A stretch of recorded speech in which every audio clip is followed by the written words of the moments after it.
मैं लेके आया हूँ topic geometric dimensioning and tolerancing. Geometric dimensioning and tolerancing क्या चीज होती है? ये एक सिंबॉलिक लैंग्वेज है जो एक डिजाइन इंजीनियर दूसरे डिजाइन इंजीनियर की लैंग्वेज को अंडरस्टूड करता है। आज के लेक्चर में हम सिर्फ स्टडी करेंगे जियोमेट्रिक डायमेंशनिंग के बारे में कि हमने किस तरीके से डायमेंशनिंग अप्लाई करनी है और किस तरीके से अप्लाई नहीं करनी है, कौन सा तरीका मेरा डायमेंशनिंग अप्लाई करने का सही है और कौन सा तरीका मेरा गलत है। तो चलते हैं। जैसे कि सपोज मैं यहाँ पे क्या करता हूँ, एक स्क्वायर बना लेता हूँ।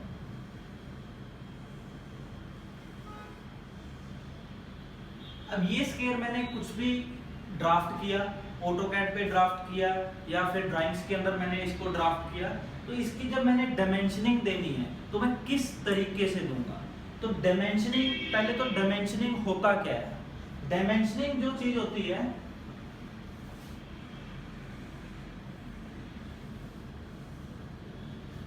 किसी भी ऑब्जेक्ट को और उसके फीचर को और उसकी लोकेशन को डिफाइन करने का जो तरीका होता है उसे हम डायमेंशनिंग बोलते हैं।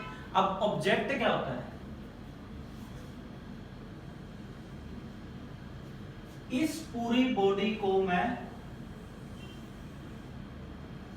ऑब्जेक्ट बोलूंगा। ये मेरी पूरी बॉडी क्या है? ऑब्जेक्ट। अब जो इसके अंदर मैंने होल करके दिखा हुआ, तो ये होल क्या हुआ? ये इसका क्या है? फीचर। इसे हम बोलेंगे फीचर। और ये होल ज्योमेट्री कहां पर मेरी लोकेटेड है, उस लोकेशन को हम बोलेंगे लोकेशन।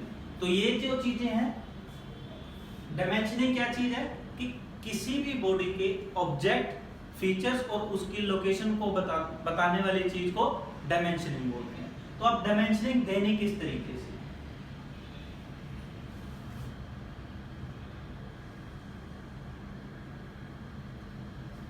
सपोज करो कि मेरा यहां से लेके यहां तक का डिस्टेंस मेरा 100 mm है। 100 mm।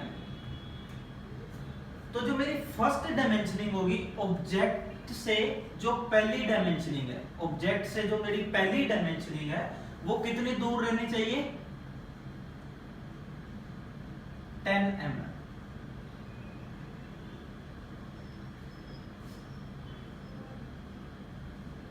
इस चीज को मैं क्या बोलूंगा? ये जो चीज स्पेसिफाई हो रही है यहां से लेके ये वाली, ये लाइन, इसे हम बोलते हैं डायमेंशन लाइंस।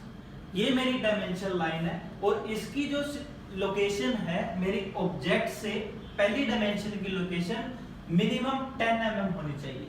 इससे नीचे मेरी जो भी डायमेंशनिंग होगी वो मेरी गलत होगी। इसके बाद की जो मैं डायमेंशनिंग दूंगा, सपोज करो इसके साथ मेरा एक फीचर और ऐड हो रहा है, ये वाला। तो यहां से लेके यहां तक की जो मैंने डायमेंशनिंग देनी है,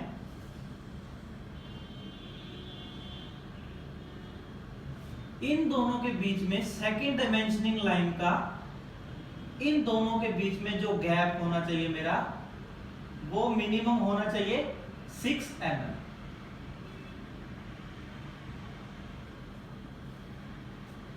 जो फर्स्ट डायमेंशनिंग लाइन है ऑब्जेक्ट से, उसका मेरा डिस्टेंस होना चाहिए 10 mm।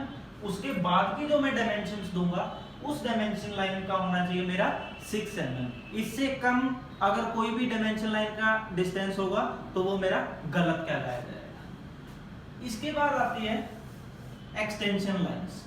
एक्सटेंशन लाइंस क्या होता है? एक्सटेंशन लाइन किसे बोलते हैं हम?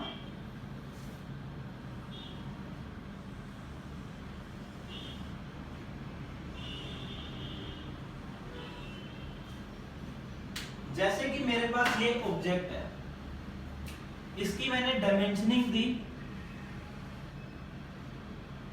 100 mm। तो एक्सटेंशन लाइन किसे बोलेंगे हम? ये वाली जो चीजें हैं ये, इसे बोलेंगे हम एक्सटेंशन। Extension lines. ये मेरी डायमेंशनिंग लाइन है और जो ये फीचर है ये मेरा एक्सटेंशन लाइन है। एक्सटेंशन लाइन जब भी लेंगे वो डायमेंशनिंग लाइन के बिल्कुल परपेंडिकुलर डायरेक्शन में लेंगे। इसके बाद जो आती है वो हमारी आती है लीडर कमांड।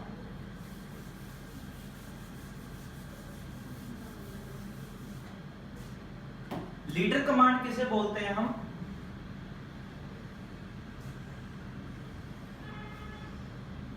किसी भी ऑब्जेक्ट के अंदर दो फीचर्स हैं, उसे पर्टिकुलर सिंगल के अंदर डिफाइन करने के लिए लीडर कमांड यूज करेंगे। तो लीडर हमारी टू टाइप्स की होती है।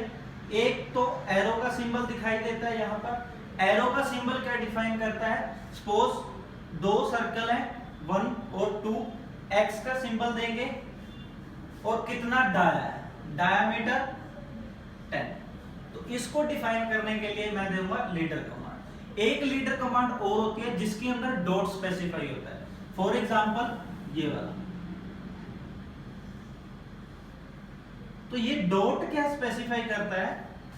जो एरो का सिंबल है वो तो मेरा स्पेसिफाई करेगा किसी पर्टिकुलर ऑब्जेक्ट के फीचर को, और लेकिन जो ये डॉट का निशान है ये किसको स्पेसिफाई करेगा? सरफेस को। ये मेरा स्पेसिफाई करेगा किसी पर्टिकुलर सरफेस को। तो व्यूअर्स ये थी मेरी डायमेंशनिंग के बारे में, डायमेंशनिंग लाइन, एक्सटेंशन लाइंस और लीडर कमांड के बारे में। अगले चैप्टर में हम रीड आउट करेंगे next topic. Thanks a lot, keep watching, thank you.